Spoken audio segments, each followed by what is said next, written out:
Yo, what's up guys, welcome back to the channel. In today's video I'm going to show you how to customize push notifications in Bright. You want Bright to alert you only about what matters most?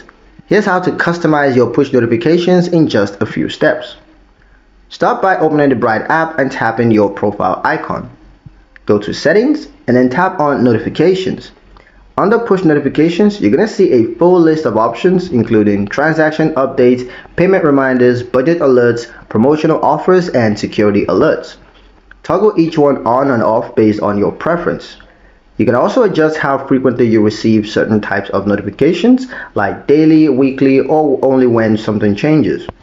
To avoid missing alerts, make sure Bright is allowed to send push notifications in your phone's security settings. With just a few quick taps, you'll only hear from Bright when it's important to you. Like, share, and subscribe for more Bright tips made simple.